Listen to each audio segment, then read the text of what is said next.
Please welcome the Executive Vice President of Atlantic Live, Candace Montgomery.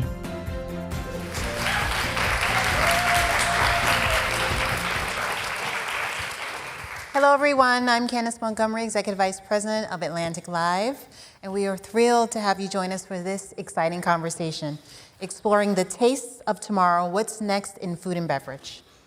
From plant-based meat alternatives to urban farms growing produce in the heart of cities, the food and beverage landscape is undergoing a seismic shift that's influencing the way we think about what we consume. Here we'll examine the latest culinary trends that are embracing culture and redefining what we eat and drink and how we create our meals. Before we get started, I'd like to thank our underwriter, Diageo, for their support of the Atlantic's journalism. Please silence your cell phones, but keep them handy. If something you see or hear today captures your attention, we encourage you to share it with your social network. And please use the hashtag TAF25. We hope you enjoy the session. Now let's get started.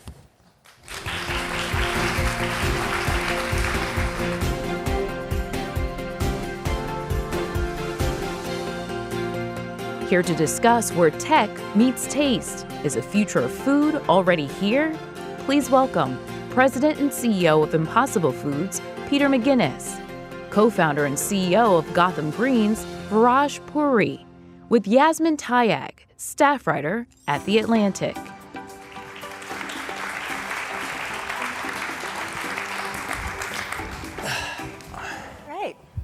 Welcome, Peter and Viraj, and thank you everyone for joining us today. We're going to dive right in.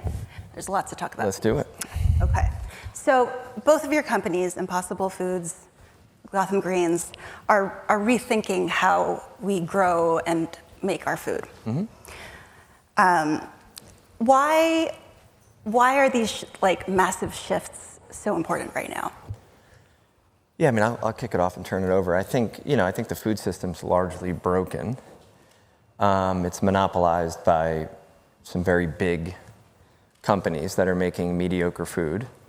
And I think it's our job to kind of challenge that convention and also challenge some of those companies and put out some better options.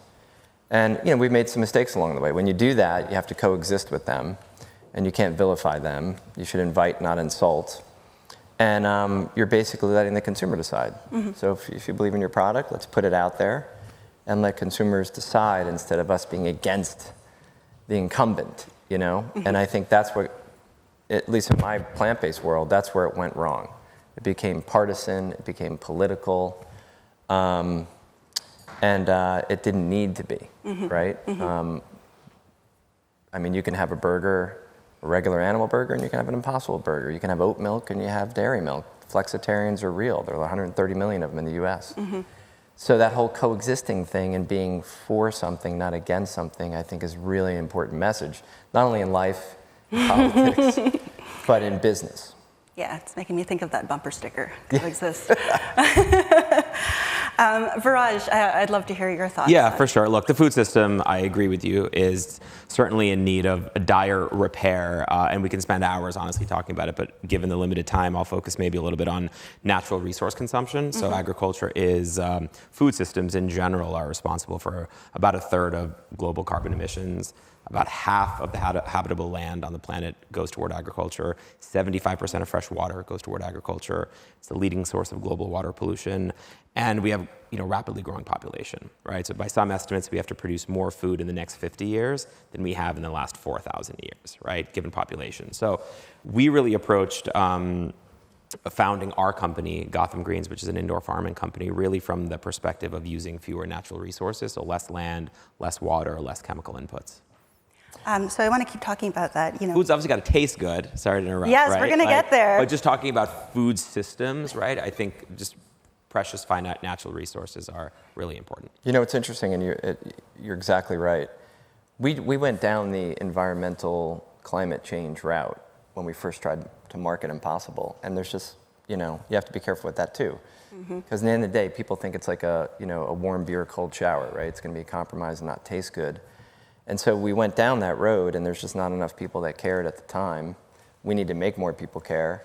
We need to educate more people. And that also added to the politicalness and the partisanness. So now we're kind of around it's delicious and nutritious, right? It's 0 cholesterol. It's got 22 grams of protein, and it's food, right? It's not technology. And but the environmental piece is a massive, important piece of this puzzle. With us, we just found it didn't resonate with broad-based consumers. Yeah, you know, 100% agree. You can't hit the consumer over the head with the sort of the ideals, right? Can't be sanctimonious about it. It's got to taste good. Yeah. So I want to keep talking about the impact your companies might have on a food system. So Viraj, your company is bringing like hydroponic farms into cities. And so can you describe your vision for a changed food system, like if that can scale? What happens to the farms, for example? Yeah, no, it's a good question. So for the audience's benefit, what we do is build and operate a network of high-tech indoor greenhouse farms for fresh food production, predominantly leafy greens. We started with a single rooftop greenhouse in Brooklyn about 15 years ago, and now we're one of the largest producers in North America of greenhouse-grown lettuce. We have about 13 farms, that's about 40 acres under glass. And really what we're trying to do is produce that lettuce in much closer proximity to consumers, right? Why is that important?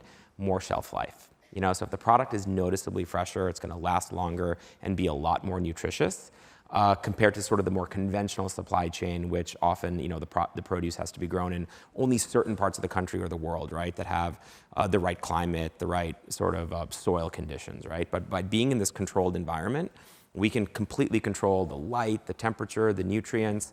So essentially we can grow anywhere. So the produce is always in season, right? And because the farms are close to cities, New York, Chicago, Boston, DC, et cetera, we can harvest the product. It can be in a grocery store within 24 hours.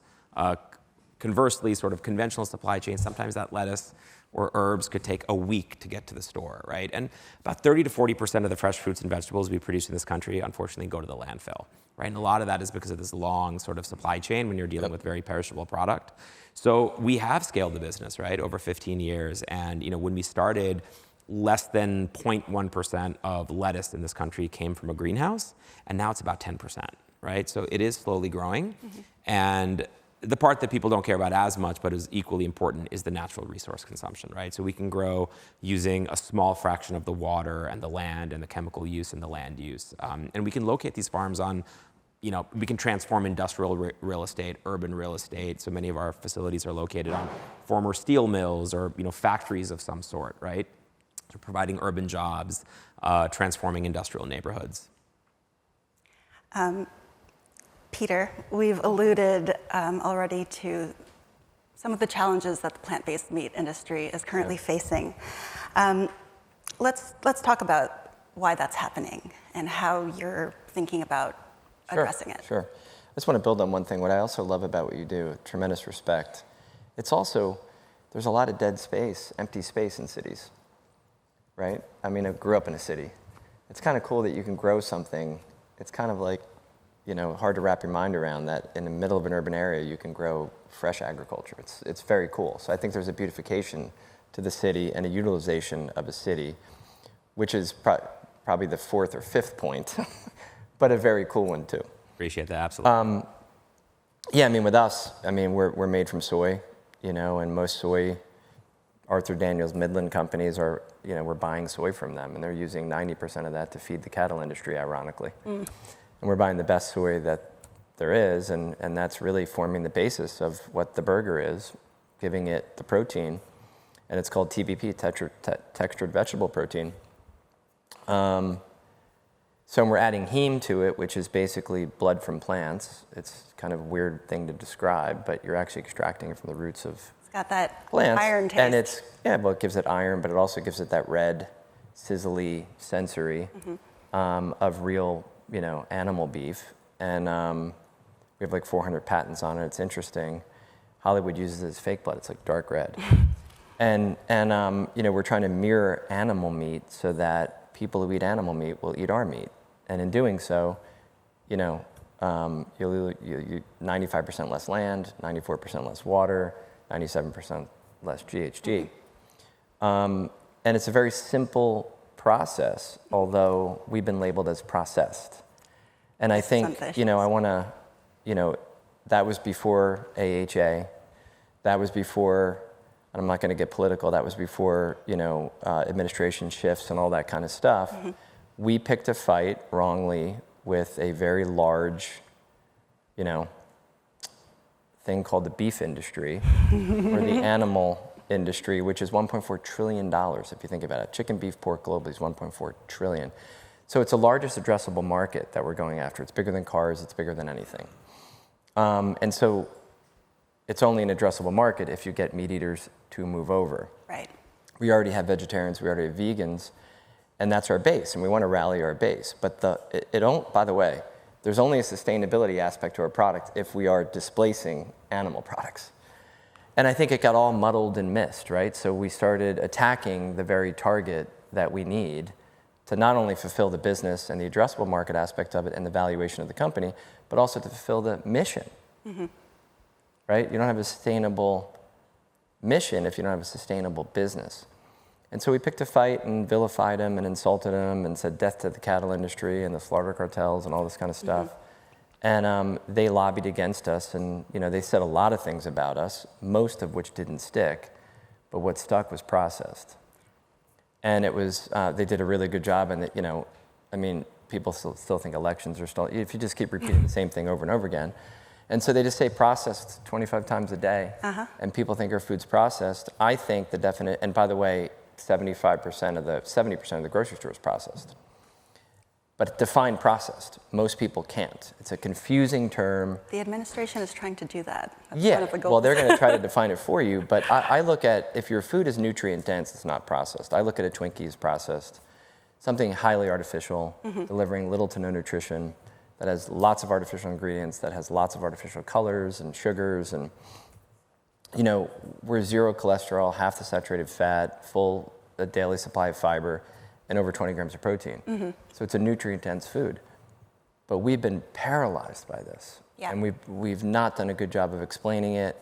And it's interesting, there's 200 plant-based companies, a lot of them are struggling for their lives, and so we're not coordinated.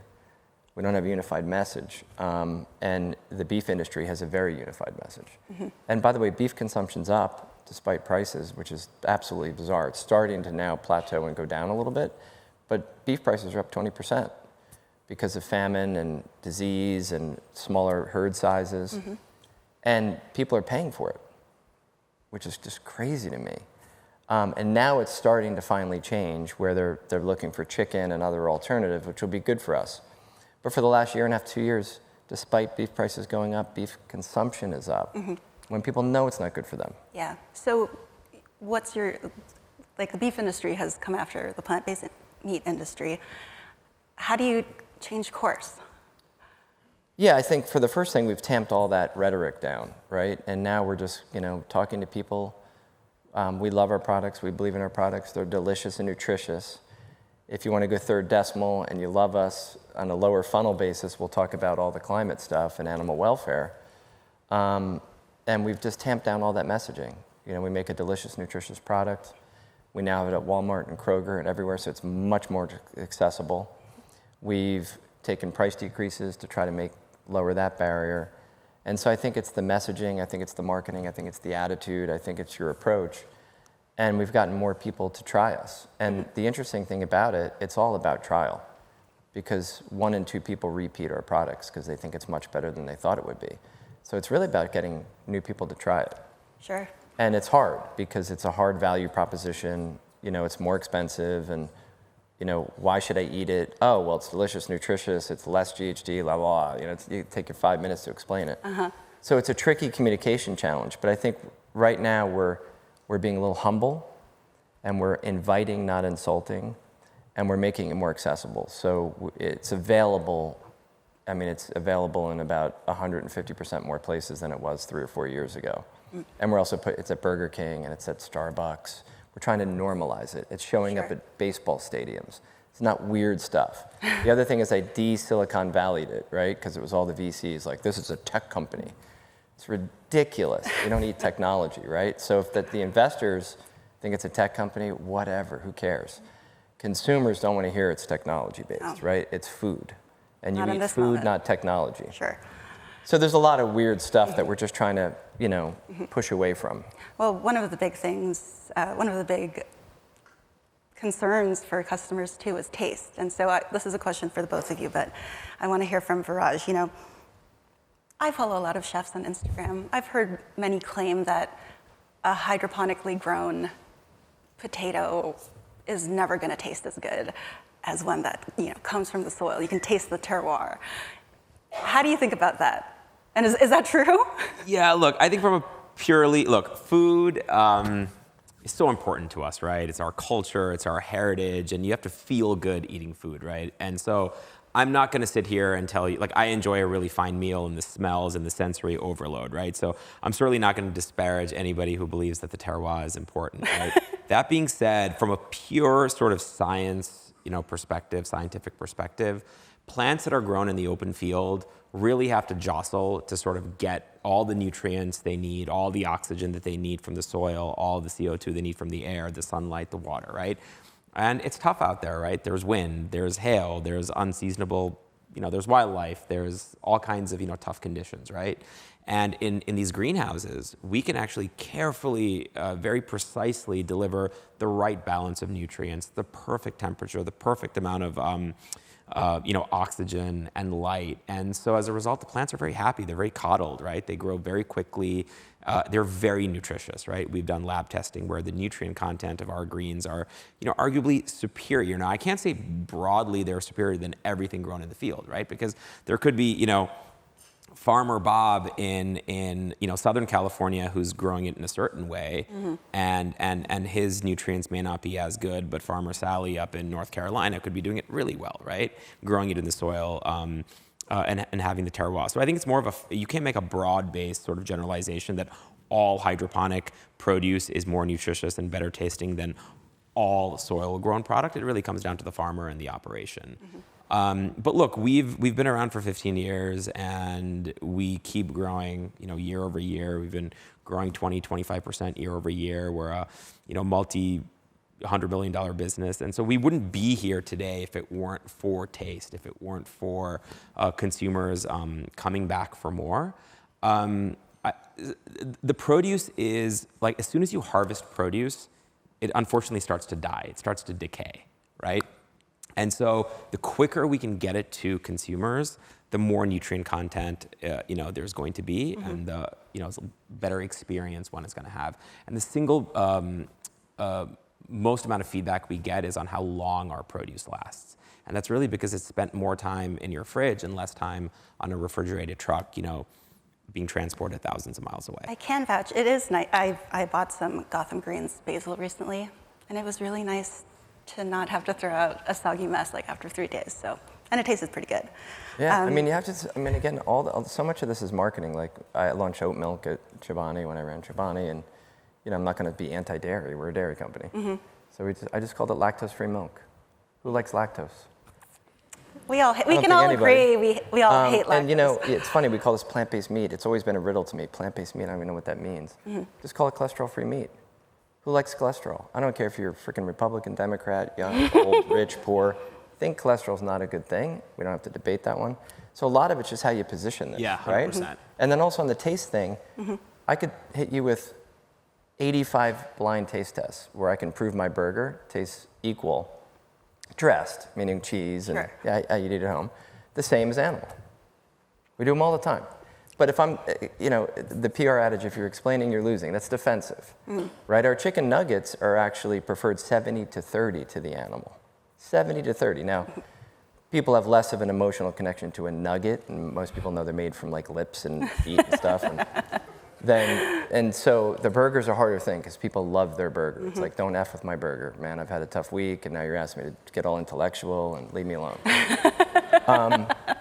But that's a hard thing too. Once we start saying, "Hey, our stuff tastes good," then we're against something. We're being defensive. It's a tough thing. Yeah, and I think that is how it's been framed, right? It's a zero-sum game. It's either you go, you let the plant-based meat industry thrive and the cattle industry die, or only one can win. But the reality is that people are going to eat more and more vegetables over time, and they need to eat more and more vegetables for their health over time. And the reality is, you're going to eat more over time, whether that be for animal welfare, climate welfare, your health, whatever the reason, or because there's not enough meat in the world to feed the population. So it's going more veggie. Mm-hmm. How fast, where it goes first, how, what products rise to the top. We can all debate that till the cows come home, pun intended. But the world will go more and more veggie, right? Yep. It just has to. There's not enough animal products to feed the world population. So therefore, we have to actually put better products in front of people, right? And so that they enjoy them. The tricky part is, climate's a tough one. Then you start talking about freshness. I love freshness. Who could debate freshness, right?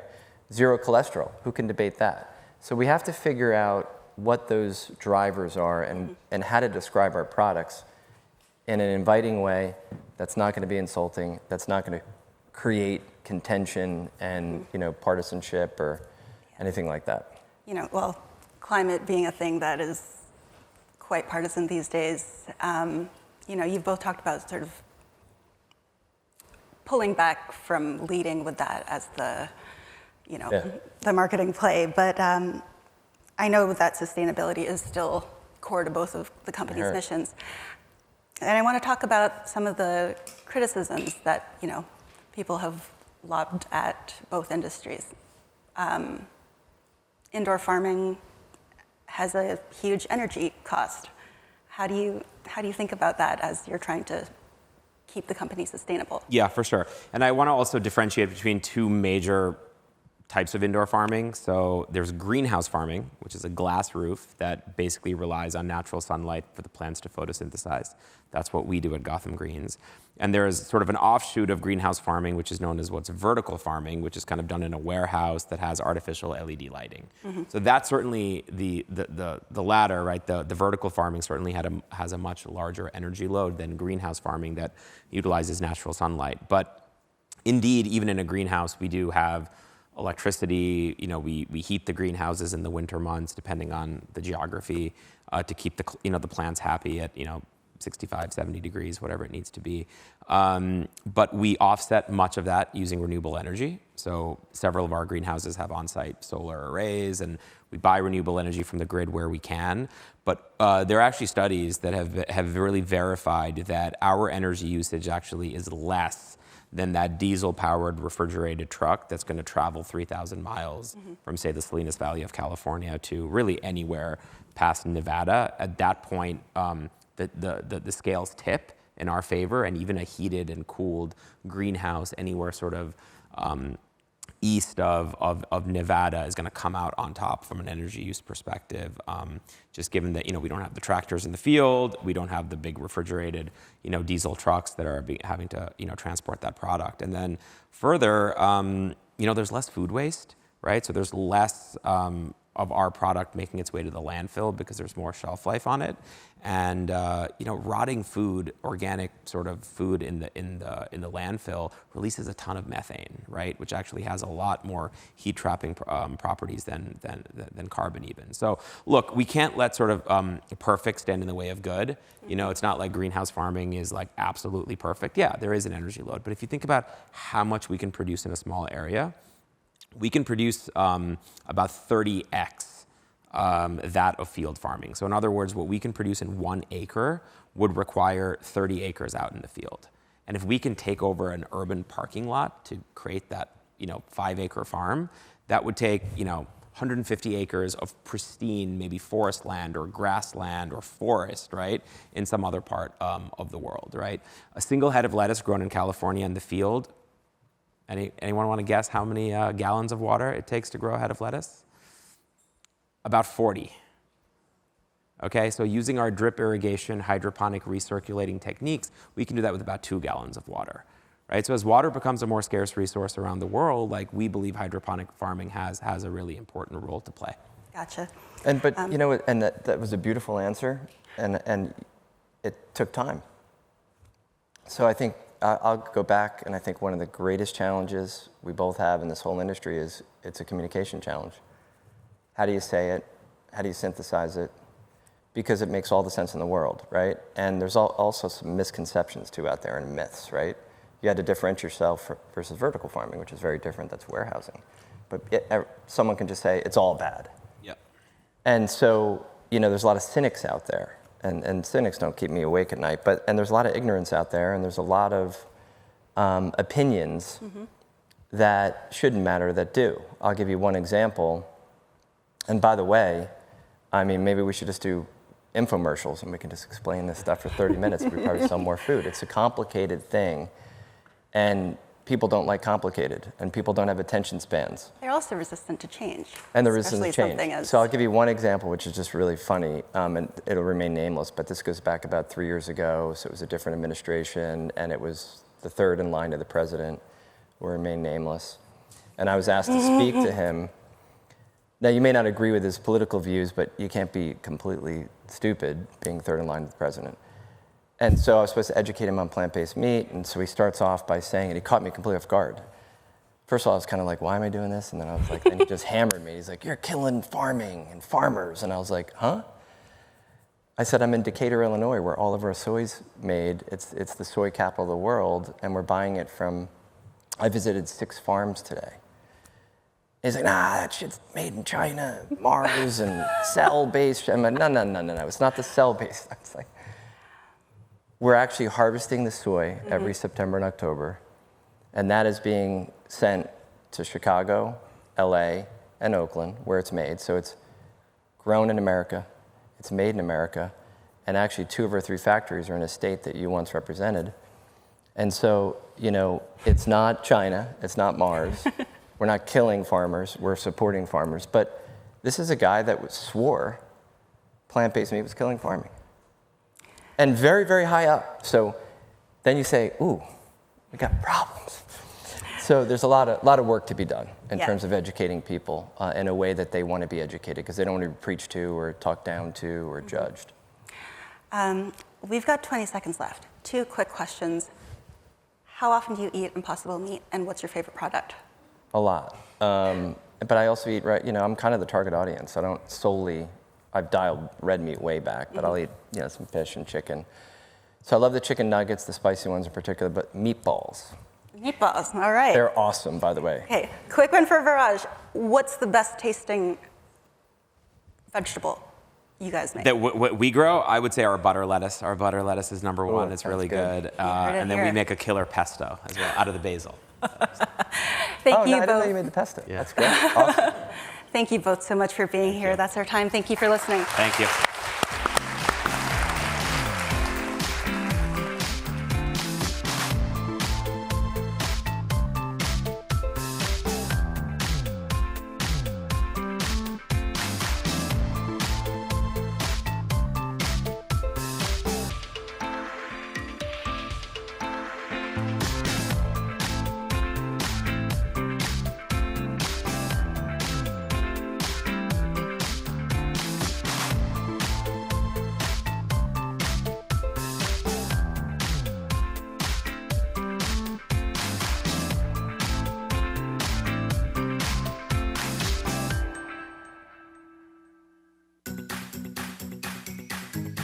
For a conversation produced by our underwriter, Diageo, about the modern shift toward mindful drinking, please welcome CEO Diageo North America, Sally Grimes, with The Atlantic's Candace Montgomery.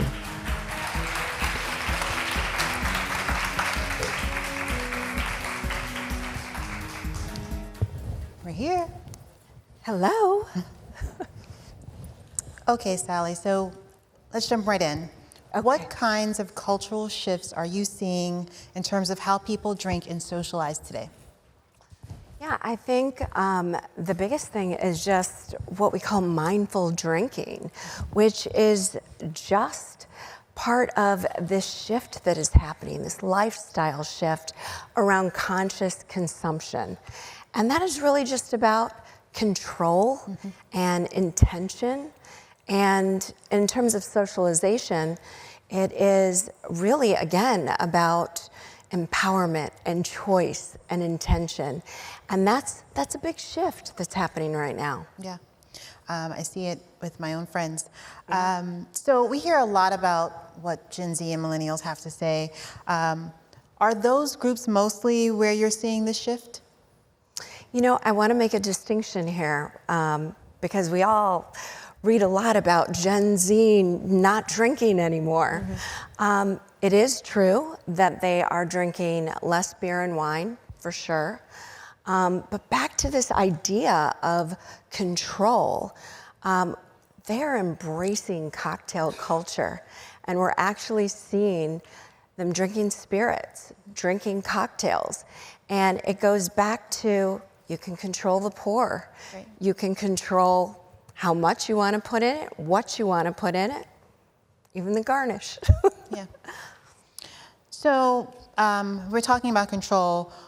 We're talking more about the concept of empowerment and choice. Yes. Becoming pivotal in consumer behavior. How is Diageo embracing this? Yeah, we're embracing it fully. I think we like to say that we meet the consumer where they are. And so one example is a pop-up that's coming, that we're bringing all around the country. In fact, there's going to be one for happy hour for all of you here after the event, so please join us. But Cheers to Choice is really about the idea back to control. You can have a full alcoholic spirit, maybe a mid, which is actually my favorite right now. I love a margarita that's half tequila and half non-alcoholic tequila, or a non-alc. You can choose. And what's really fun about it is as the consumers are talking to the bartender, the mixologist about these various choices, it's such an opportunity for learning and education, and it gives them, the consumer, control. Right. So what does all of this mean for the spirits industry and for companies like yours? Is the future all non-alc?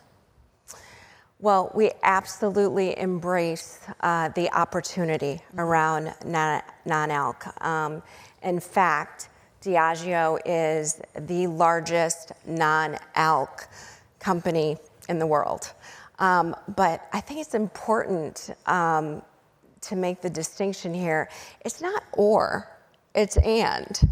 I think about myself. I may have had an oat milk latte this morning, but maybe I'll have that, scoop of ice cream after dinner. So, what we are doing is really focusing on giving consumers that choice, giving them that empowerment, and ensuring that our portfolio offers the full range of choices to consumers. And so when you say and, meaning that people can choose from, they can have something from every category, potentially.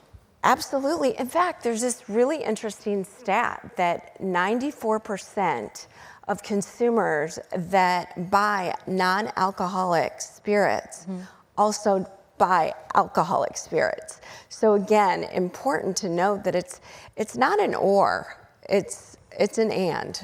Yeah. And in fact, I want to tell you about this phrase that has been going around. Has anyone heard of zebra striping? So zebra striping is the idea of you start with your alcoholic drink. Bartenders tell us about it all the time.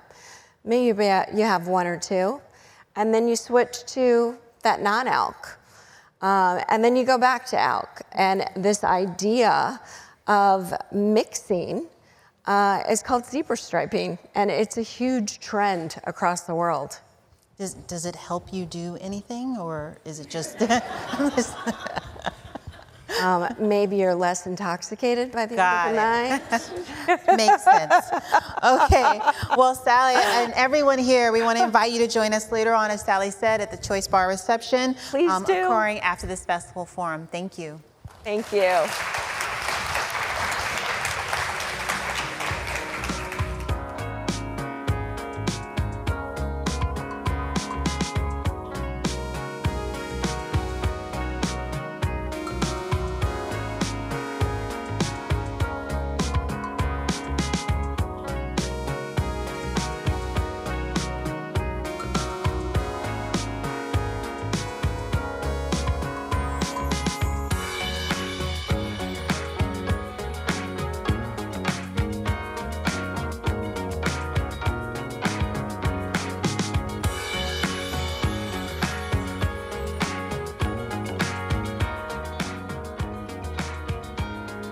Here to discuss Beyond the Plate, building a just and sustainable food culture, please welcome chef, TV host, writer, and producer Sophia Rowe, TV personality, chef, and author Andrew Zimmern, with Andrea Valdez, managing editor at The Atlantic.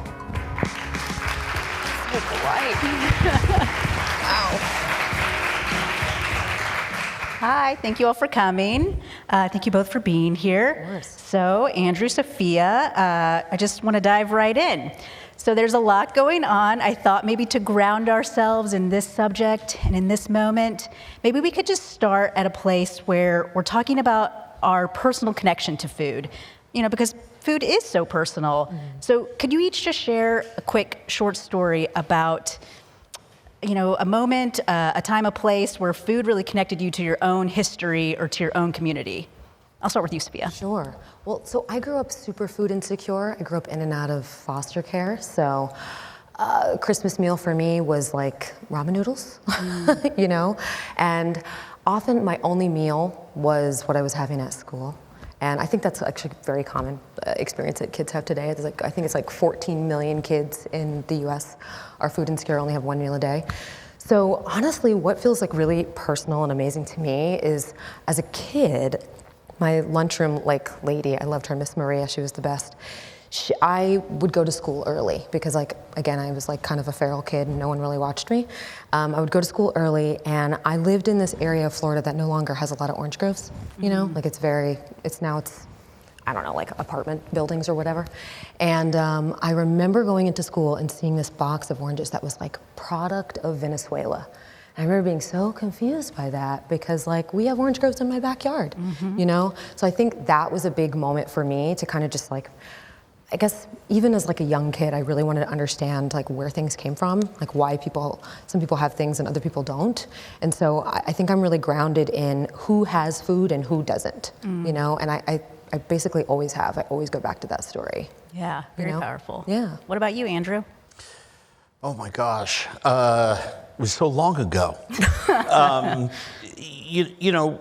Memory is a very powerful thing, and smell is a very powerful, our most powerful sense when it comes to memory. And my grandmother she cooked constantly in a tiny little one-bedroom apartment on the Upper West Side, and I would sleep over at her house every other Saturday night. And I remember 4 or 5 years old, realizing that she always wore this apron, but she only washed it once a week because that's when laundry was done. And she wasn't big on towels. She was big on wiping her hands, and she cooked everything in roasted duck, goose, or chicken fat, which she kept in a can right next to the Comet cleanser, which today would freak me out a little bit, but at least I always knew where it was. And in this little lacy thing that she wore, and she was a very large woman, there was always this brown circle of sort of roasted poultry essence in her belly on this apron. And Sundays she would cook. Sunday night was laundry after we had all left after a midday meal, and my father would take me home to our home. And she would always hug me, which is very tall, and my face would be right in this roasted chicken schmaltz, for want of a better expression. And I can't smell, if you roast a whole chicken in a pan with nothing else in it, and you get a lot of brown, sticky bits clinging to the bottom of a pan, it has a certain texture and aroma. And whenever I'm near anything like that, I'm hugging my grandmother. And that's probably cute. My most vibrant early food memory. That's good. Way better than mine. Lovely. Well, there's a whole set of influencers now that would say that's good that you had that chicken schmaltz on your face. That's it's why you true. look so youthful. That's right. Oh, 100%. That's right. Look at me. That's right. No, gorgeous. And I know that no one here is here to listen to me say my own memory, but I do want to say it, and it does tie into a question about food sustainability more broadly, and food systems in general. When I was growing up, I grew up in a working class family. We ate a lot of fajitas. I'm from Texas. Tex-Mex was the food that we ate. And skirt steak was cheap growing up, so we ate a lot of fajitas. But this past Sunday, I wanted some fajitas. My family wanted some fajitas, so I went to the store, and 1 pound of skirt steak was $13 a pound. And that's actually pretty cheap. But NPR reported today that ground beef prices are up 51% since February. And so I'm just curious, are we seeing beef prices at the place that they always should have been? Like, how did we get to this place where beef is so expensive and it feels like groceries are so expensive? I'm curious what you each bring, what you think of that. I mean, I don't want to have like a trade like NAFTA like meltdown on the stage. Like I totally, Go ahead. No, I mean like I totally will. Like I don't want to go there, and I'm sure Andrew has like a lot more deep things to say about this. But I think there are a lot of people out there that feel like groceries have always been expensive. Right. So like I don't want to like hash it out with like capitalism in general, but I think you see so many more people, just to kind of make it positive, you see a lot more people, I do in Brooklyn, growing their own food, and I think that's because it's so expensive. There are more than 550 community gardens in New York City. A lot of people don't know that. If you want to know more about that, come at me. 200 of them are in Brooklyn. So I feel like there's an answer to that. I think we could spend all day complaining about the prices of things, and I love that conversation, but I like to kind of be a little bit more positive about it.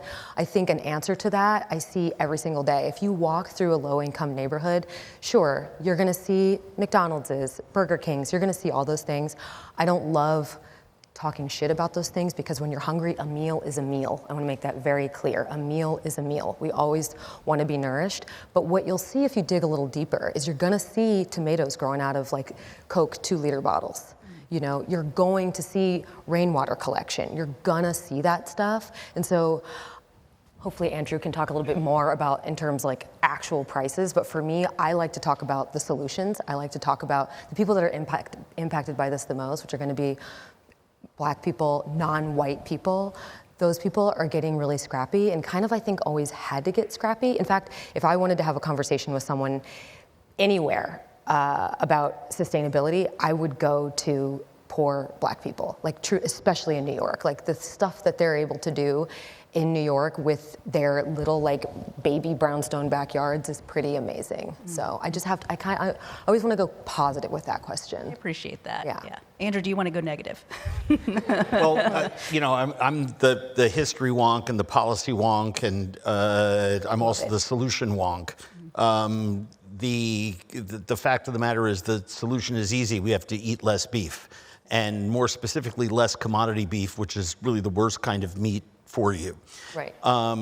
That's number one. Number two, we are paying the price of the last 75 years of the development of the modern supermarket.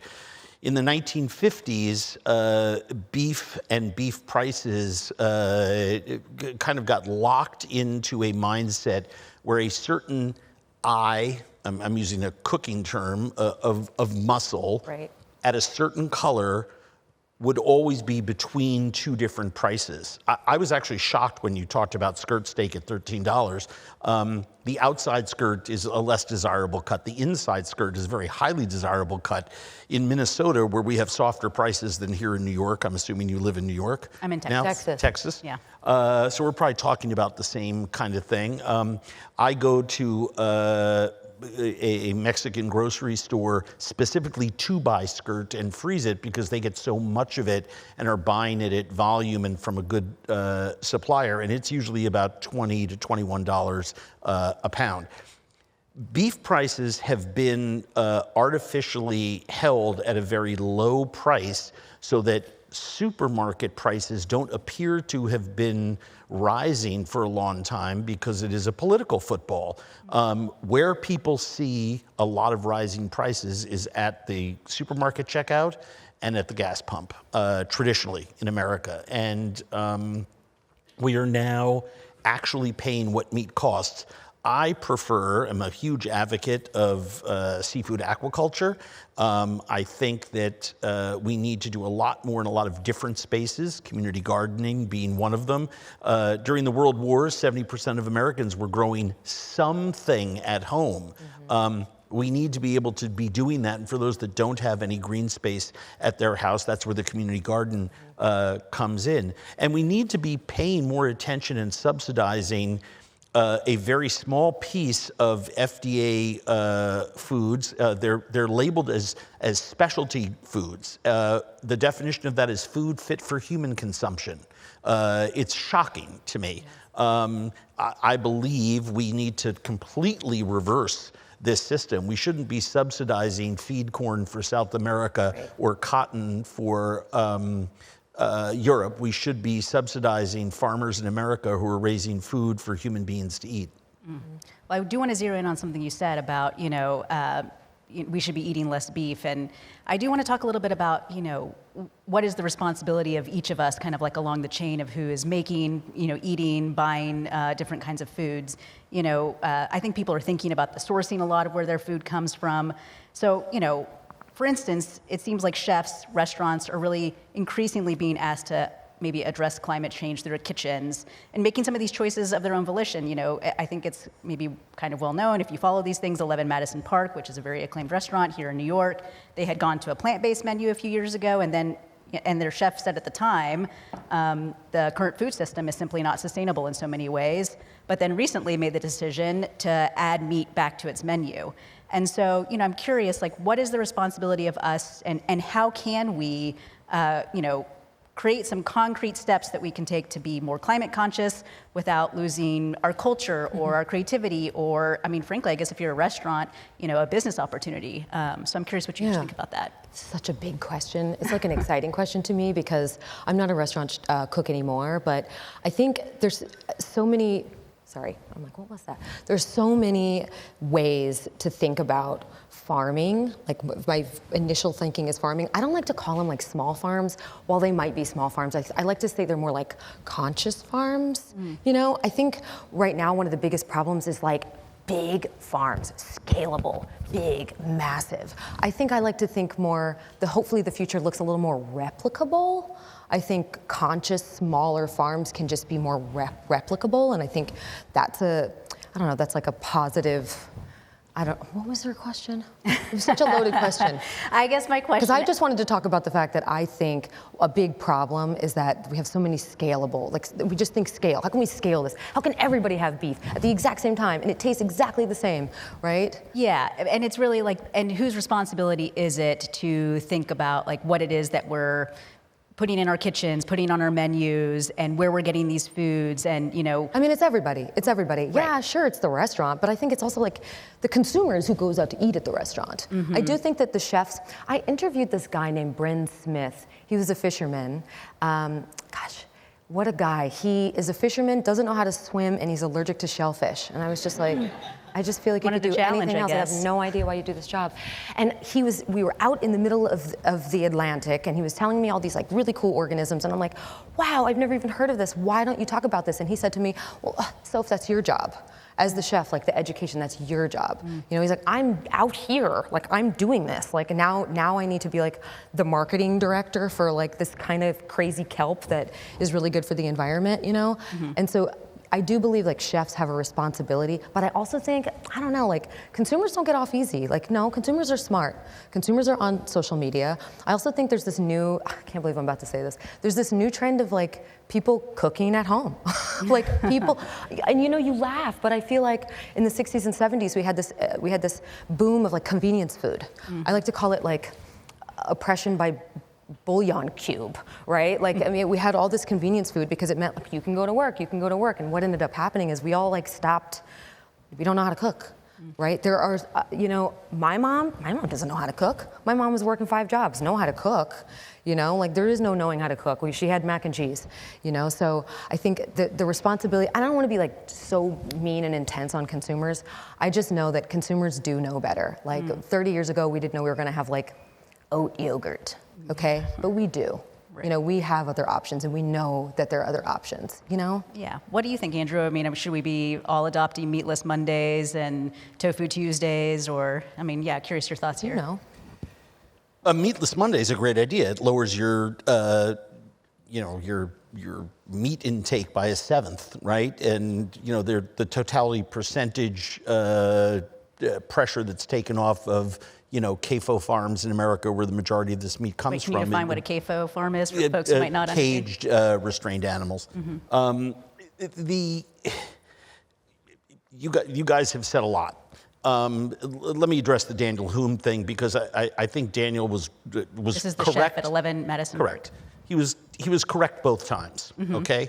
It is important to have done what he did at the time, and he's right. We should all be eating more vegetables. And if the #1 restaurant in the world can go vegan and he can make a go of it, that's great. But he also has an obligation as a business owner to create a sustainable business and maintain it. That's right. There's a lot of great business books out there that will tell you the #1 rule as a CEO is never to run out of money, to keep your business afloat. Yeah. And what they were realizing is that they were missing out on a ton of private dining, catering work, wine sales were going down because without meats on the menu, poultry, seafood, because 11 Madison Park had gone completely vegan, he was watching numbers plummet down.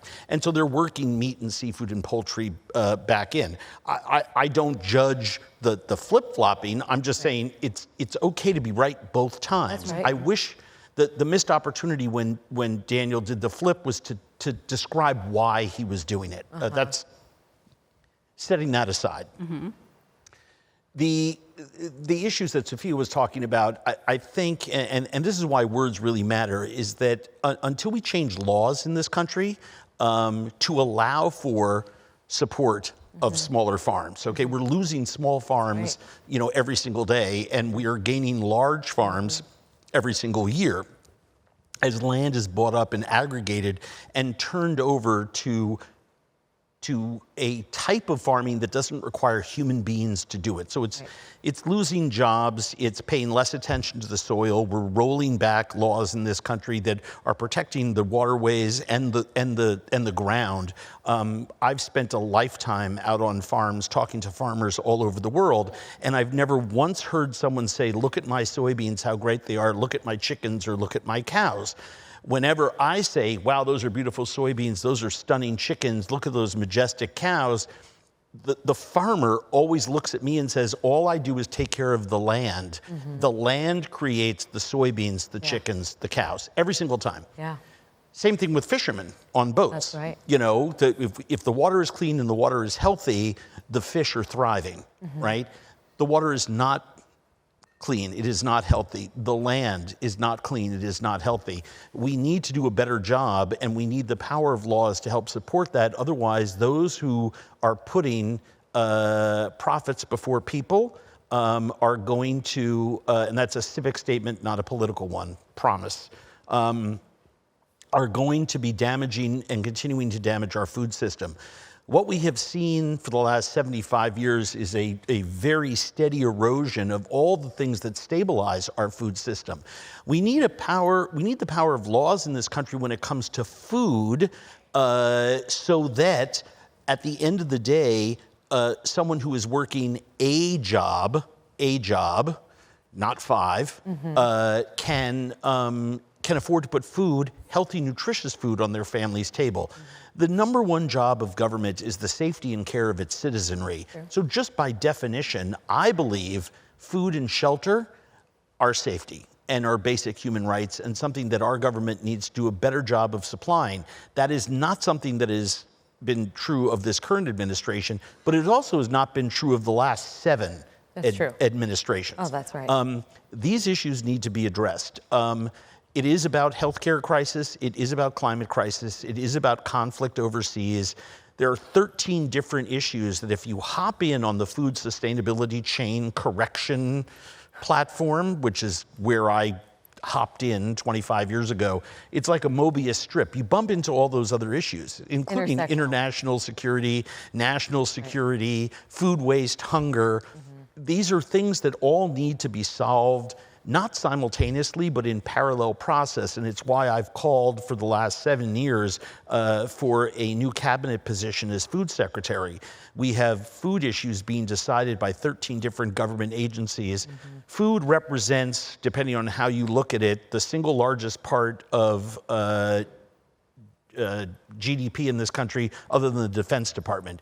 Independent restaurants alone in America, that's not chains, not hotels, not bowling alleys, not concession stands at airports or stadiums. Just independent restaurants alone are 5.5% of GDP and employ 11 million people. It's a staggering number. So you start adding in farms and hotels and tourism and all the other entities that rely on this food system, and you can understand why protecting the food system is such a valuable thing. I would remind everybody, during the first month or two of COVID, the scariest pictures for everyone were not, and I'm not saying this is correct, I actually think people are more important than pictures on a newspaper, but it was not a picture of ventilators and people in gurneys in hallways of hospitals. That was the second most popular set of downloaded pictures during the first 2 months of COVID. The most downloaded were those piles of zucchinis in the parking lot at that farm in Florida. It was the lettuce in central coast of California in the field that was being tilled under because no one was there to pick the food.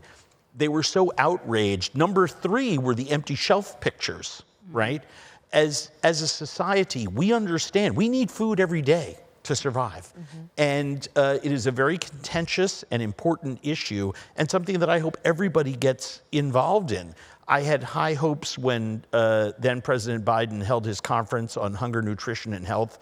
I was privileged to be invited there and help to work on what was then a plank that I was hoping that the Make America Healthy Again squad would sort of take up some of those issues. It appears not so far. And so I'm very disappointed. We need to be talking about kitchen table issues at the municipal, state, and federal level, real kitchen table issues, because those are the ones that matter most to us. Well, so I want to talk a little bit about, you both have talked about local, and kitchen tables issues is about as local as it gets, but our food systems are quite global. You've talked a lot about local farm or local small gardens, community gardens, things of that nature. I mean, what do you each think, should we have a global food system in the way that we have? I mean, we're all used to getting all sorts of different kinds of produce whenever we want it. Can you talk a little bit about how you think about local food system and a global food system, and how we as consumers should be navigating that, and if it in fact is, is it ethical for us to be bringing in, all sorts of things that are maybe out of season here, but we want to have because we've been trained to want them as a consumer? I just think there needs to be a deeper education problem or conversation about eating regionally. All these things that you can get from all these other places are good, but there's good stuff right here. But if you don't know, then you don't know. The growing season in New York is completely something that growing here in New York, it's a completely different thing that grows in Pennsylvania, right? I just feel like that people actually aren't, and it's not their fault. I'm not being like, you consumer, you suck. It's not your fault. I grew up in Florida. I grew up eating avocados all the time.